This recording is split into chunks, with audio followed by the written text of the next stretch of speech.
Channel. तो अभी हम structure of atom chapter continue करते हैं। तो ये चैप्टर नंबर इसका 3rd लेक्चर है। हमने लास्ट लेक्चर में रदरफोर्ड मॉडल के जो ड्रॉबैक्स देखे, उससे पहले हमने जे थॉमसन का मॉडल देखा था, plum pudding model, watermelon model. उसके बाद हमारा रदरफोर्ड का आया था, उन्होंने बम्बार्ड करा था अल्फा पार्टिकल को गोल्ड फॉइल एक्सपेरिमेंट से। तो उसकी भी कुछ ड्रॉबैक्स थे। इनकी मेनली ड्रॉबैक यही थी कि उन्होंने एटम को हाईली अनस्टेबल बता दिया भाई। वैसे बाकी तो ठीक था, थोड़ी गलती हो गई मालिक, है ना, वो छोड़ो। उसके बाद इनके स्टूडेंट थे बोर मॉडल, इन्होंने बताया बिल्कुल सही मॉडल। अभी मुझे लगता है कि आगे चल के कोई बोर को भी करेक्ट करेगा। वैसे अभी तक तो मैंने भी अभी तक यहीं तक पढ़ा है, बोर तक। बोर के आगे शायद आगे पढ़े, ग्रेजुएशन में तो शायद नहीं अभी। क्या पता ग्रेजुएशन के बाद पता चले कि बोर भी गलत था, बोर के बाद सही कोई आया जिन्होंने इसके मॉडल को आगे ठीक बताया। फिलहाल तक तो नहीं है ऐसा कुछ, बोर तक ही है, ठीक है। तो ज़्यादा टेंशन मत लो कि अरे बोर के बाद कौन था, अभी मत सोचना। अभी तो मुझे भी नहीं पता कि इसके बाद कौन आया था, मैंने भी नहीं पढ़ा है। Electrons revolve around nucleus in a stable orbit. अब उन्होंने बताया था एक ऑर्बिट में इलेक्ट्रॉन जो रिवॉल्व कर रहे हैं, तो ये चीज़ उन्होंने बताई थी। अब इन्होंने ये बताया कि स्टेबल ऑर्बिट्स हैं without the emission of radiant energy, और वो एनर्जी रेडिएट नहीं करते। Each orbit has a definite energy, मतलब हर ऑर्बिट की एक डिफिनाइट एनर्जी है, and is called an energy shell और एनर्जी लेवल। उसे हम एनर्जी शेल और एनर्जी लेवल कहते हैं। मतलब इसमें ऐसा नहीं है कि एक स्टेबल ऑर्बिट है और उसमें से एक डिफिनाइट फिक्स्ड एनर्जी निकलती है, उस एनर्जी को हम एनर्जी शेल और एनर्जी लेवल कहते हैं। एन ऑर्बिट और energy level is design as KLM and N shell. जैसे कि यहाँ पे मैंने बना भी रखा है, देखोगे तो ये बीच में न्यूक्लियस है, ये K शेल है, ये L शेल है, ये M शेल, N शेल। अब कहोगे ABCD क्यों नहीं रखा? क्योंकि उस टाइम पे और जो साइंटिस्ट थे वो ABCD रख के कर रहे थे, मतलब कुछ और कर रहे होंगे एक्सपेरिमेंट। तो इन्होंने सोचा कि भाई ABC तो सभी करते हैं, मैं कुछ अलग करता हूँ। तो इन्होंने कुछ अलग के लिए क्या किया, KLMN मान लिया। इसको कोई ऐसा स्पेसिफिक रीज़न नहीं है कि K ही क्यों रखा। तो ये मत सोचना कि यही क्यों रखा K में, उनकी मर्जी थी भाई। उनको लगा ABC बहुत कॉमन हो गया, मैं थोड़ा अलग रखता हूँ, ठीक है। तुम इसको कुछ और मान लो, पर वैसे साइंस में तो यही मानते हैं कि अभी तक तो यही मानते हैं। तुम्हारी मर्जी, XYZ मान लो, कुछ भी मान लो, तुम्हारी मर्जी, ठीक है। तो KLMN शेल से ही एन इलेक्ट्रॉन एमिट्स और absorb energy when it jumps from orbit oriented level. जो इलेक्ट्रॉन है वो एब्जॉर्व करता है एनर्जी और रेडिएट करता है जब एक लेवल से दूसरे लेवल में जाए, तो ऐसा चाहिए। when it jumps from higher energy level to lower energy level it emits energy। जब वो हाई लेवल से एटम जंप करेगा लोअर एनर्जी लेवल में, तो वो एमिट करेगा एनर्जी को, while it absorbs energy level to higher energy level. अब जैसे हायर लेवल से लो लेवल में जा रहा है तो वो एनर्जी एमिट करेगा, एनर्जी रिलीज करेगा। और अगर वो लो लेवल से हाई लेवल में जा रहा है तो वो एनर्जी एब्जॉर्ब करेगा, ठीक है। अब atomic number, the total number of proton lying in the nucleus of any atom is called. Atomic mass तो तुम्हें पता है, प्रोटॉन और न्यूट्रॉन को ऐड कर देना तो एटॉमिक मास आ जाएगा। बट एटॉमिक नंबर क्या है, उसके अंदर जितने ही प्रोटॉन है। अब ऐसा हम लिख सकते हैं एटॉमिक नंबर को, ए से सिंबल है, सॉरी ए से नहीं है, जेड से एटॉमिक नंबर। ए से तो एटॉमिक मास का है, ठीक है। तो जेड से एटॉमिक नंबर को डिनोट करते हैं। जेड कितना होता है, नंबर ऑफ प्रोटॉन्स, ठीक है, नंबर ऑफ प्रोटॉन्स के बराबर होता है। तो the total number of proton lying in the nucleus of any atom is called atomic number. जितने प्रोटॉन हैं एक एटम में उतने ही हमारा एटॉमिक नंबर है। जैसे N atomic number is identity of an atom, changing atomic number means changing the atoms. अब atomic number हम जैसे जैसे चेंज हो, जैसे हाइड्रोजन का 1 है, हीलियम का 2, लिथियम का 3, बेरिलियम का 4, बोरोन का 5। तो ये इसका मतलब है जैसे एटॉमिक नंबर चेंज हो रहा है, इसका ये मतलब है हम एटॉम को भी चेंज कर रहे हैं, denoted by Z। atomic number is equal to number of protons or a neutral atom। Atomic number का क्या है, नंबर ऑफ प्रोटॉन्स के बराबर है number of neutral atom. Number of protons and electrons are equal. Protons और electrons equal होते हैं किसी भी एक एटम में। बट हम ये नहीं कहते कि वो उसके, हम कभी ये नहीं कह सकते कि इलेक्ट्रॉन के इक्वल है वो इलेक्ट्रॉन के, क्योंकि इलेक्ट्रॉन चेंज होते रहते हैं। अगर मैंने एक इलेक्ट्रॉन दे दिया तो दे भी सकती हूँ इलेक्ट्रॉन, में ले भी सकती हूँ, इसलिए इलेक्ट्रॉन के बेसिस पे नहीं देखते, इसे प्रोटॉन के बेस पे देखते हैं। ओके, प्रोटॉन कभी चेंज हो ही नहीं सकता एक एटम का, भाई जो है वही है। हाइड्रोजन का 1, हीलियम का 2, लिथियम 3, बेरिलियम 4, 6 है atomic number. Carbon, nitrogen, oxygen, fluorine, neon, sodium, magnesium, aluminium, silicon, phosphorus, sulphur, chlorine, argon, हाँ, पोटेशियम, कैल्शियम, ठीक है, ये 20 एलिमेंट्स याद रखना है बेसिक, एटलीस्ट क्लास 9 में तुम्हें ये 20 एलिमेंट्स याद होना चाहिए बाय हार्ट। ठीक है, मैं बिल्कुल भी सजेस्ट नहीं करूँगी कि तुम ऐसे ट्रिक से याद करो कुछ भी, मैंने भी ऐसे याद करा हाइड्रोजन हीलियम लिथियम। ट्रिक करोगे तो पेपर में भूलना ही है तुमने। How electrons are distributed in different orbits. अब बताओ कि इलेक्ट्रॉन कैसे डिस्ट्रीब्यूट हो, ऐसे तो नहीं कि तुमने बता तो दिया शेल है कि LMN शेल है, अब उसमें बताओ कि इसमें कितने इलेक्ट्रॉन आएंगे, इसमें कितने, कोई तो रूल होगा। इसका ऐसा रूल है 2n²।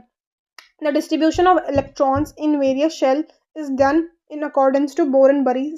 मतलब एक साइंटिस्ट बोर है और उनके साथ बरी साइंटिस्ट थे, तो उन्होंने दोनों ने बताया ये रूल निकाला कि 2n क्या है इसमें शेल, अगर 1 शेल है इसके में 1 रखूँ तो 1 का स्क्वायर 1 ही होगा, तो के शेल में 2 इलेक्ट्रॉन्स होंगे। तो अभी देखो यही लिखा है, the filling of electrons in an atom is done in accordance to 2n²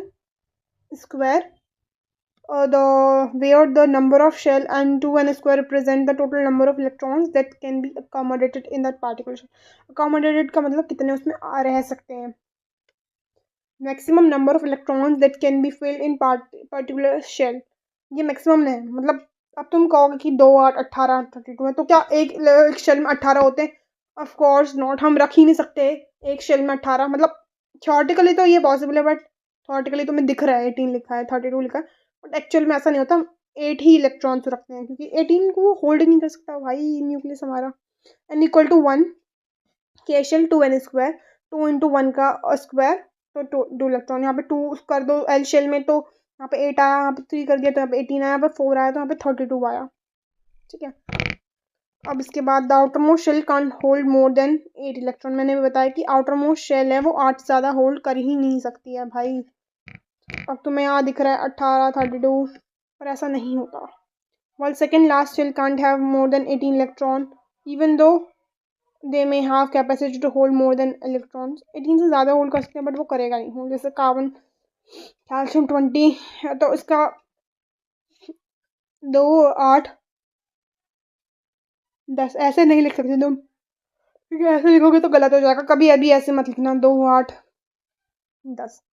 तुम्हें पता है ये अभी तुम इलेक्ट्रॉनिक कॉन्फ़िगरेशन पढ़ रहे हो, आगे 11th में, अभी तो सिंपल है, आगे 11th में थोड़ी सी कॉम्प्लिकेट कर देंगे ये इलेक्ट्रॉनिक कन्फ्यूजन। मुझे ये वाला इलेक्ट्रॉनिक कन्फ्यूजन बहुत अच्छा लगता है, सिंपल है, कुछ भी नहीं करना। पहले 2 भरो, फिर 8 भरो, फिर 8, फिर 2 2 8 1 0 16 17 18 19 20 20 और 2 8 10 इज रॉन्ग।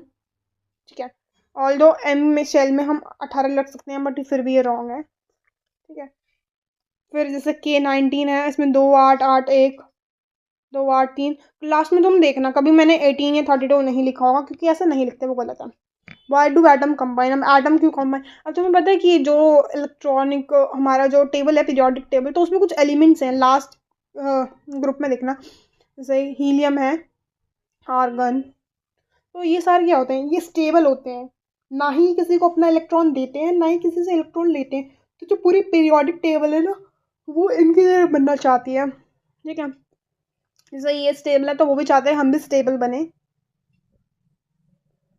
तो the atom combine to attain a noble और इनर्ट गैस। आइटम कंबाइन होते हैं नोबल गैस, जैसे मैंने बताया एग्जांपल दिया था हीलियम आर्गन का। ठीक है, तो वो भी इन्हीं की तरह स्टेबल होना चाहते हैं, नोबल गैस अटेन करना चाहते हैं। तो बाय कंप्लीटिंग देयर ऑक्टेट और डुप्लेट, कहीं पे अगर डुप्लेट पूरा का डुप्लेट करेंगे तो ऑक्टेट कंप्लीट, तो ये अपना इलेक्ट्रॉन लास्ट शेल में दिया तो 2 करते हैं, 8 कंप्लीट करते हैं। अब वैलेंसी क्या है, वैलेंसी समझने से पहले हम वैलेंस इलेक्ट्रॉन देखेंगे। The electron present in the outermost shell of an atom are known as valence electrons.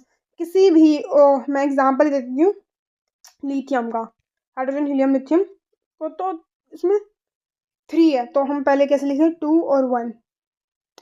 अब तुम्हें बताओ वैलेंस इलेक्ट्रॉन इसमें क्या है। वैलेंस इलेक्ट्रॉन ये होता है जो आउटर शेल में जितने भी इलेक्ट्रॉन प्रेजेंट हैं उसे हम वैलेंस इलेक्ट्रॉन कहेंगे।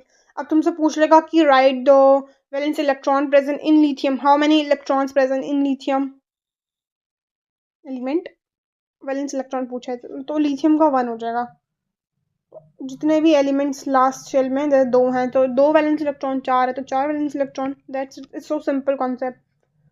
So combining capacity of the atoms or their tendency to react and form molecule with atoms or of the same or different element is known as the valency of that atom। अब valency क्या है?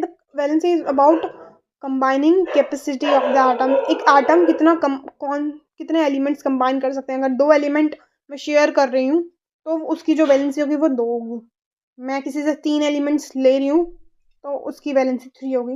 Basically लेन then वाले जो electrons हैं, atoms हैं, sorry atoms नहीं, electrons, उसे ही हम वैलेंसी कह रहे हैं। Atoms of elements having a completely filled outermost shell show little chemical activity. ऐसे एटम्स जिसमें जो कंप्लीटली फिल्ड है आउटरमोस्ट शेल, वो थोड़ी सी कम केमिकल एक्टिविटी शो करते हैं। तो अभी वो इसके बाद हम नेक्स्ट चैप्टर पढ़ेंगे 11, 12, 13 पेज, और हम लेक्चर 4 में पढ़ेंगे। तो मैं नहीं चाहती कि वीडियो लंबी हो, तुम भी इंटरेस्ट लूज कर जाओगे शॉर्ट शॉर्ट वीडियोस में। तो अभी ये कर लेते हैं, इतना पढ़ लेना एटम्स वैलेंसी, और उसके बाद पढ़ेंगे नेक्स्ट चैप्टर में। तुम क्या करना, तुम्हारा मैं होमवर्क दे रही हूँ, एक इलेक्ट्रॉनिक कॉन्फ़िगरेशन लिखना, शॉर्ट फॉर्म में लिख देती हूँ। इलेक्ट्रॉनिक कॉन्फ़िगरेशन लिखना 20 एटम्स, जो 20 एलिमेंट्स हैं हमारे हाइड्रोजन से लेके कैल्शियम तक, तो इसका इलेक्ट्रॉनिक कॉन्फ़िगरेशन लिखना। और मेनली मैं तुम्हें गारंटी दे रही हूँ कि यहीं से मतलब जो क्वेश्चंस होंगे बेसिक वो यहीं से आएंगे। और कोई क्वेश्चन में आ गया 20 एलिमेंट से ज़्यादा अगर क्वेश्चन आया तुम्हारे पास, तो वो क्या करेंगे, तुम्हें एटॉमिक नंबर तुम्हें क्वेश्चन में मेंशन कर देंगे। मैंने ये चीज़ देखी है, नोटिस करी, ऑफकोर्स मैंने एग्जाम दे रखा 9, 10, 11, 12 और अच्छे मार्क्स स्कोर करें। तो मैं तुम्हें कह सकती हूँ कि क्वेश्चन पेपर में लिखा हुआ आता है। तुम बस मेरे कहने पे 20 तक याद करो और इसकी इलेक्ट्रॉनिक कॉन्फ़िगरेशन लिखो। फिलहाल के लिए इतना बहुत है, आगे चल के तुम्हें सरप्राइज आगे ही मिलेगा हायर क्लास में। बट अभी मैं तुम्हें टेंशन नहीं देना चाह रही, तुम्हें टेंशन लेनी भी नहीं है। ओके बाय, मिलते हैं नेक्स्ट वीडियो में, तब तक के लिए bye bye, take care. Video को लाइक करना, कमेंट शेयर एंड सब्सक्राइब करना।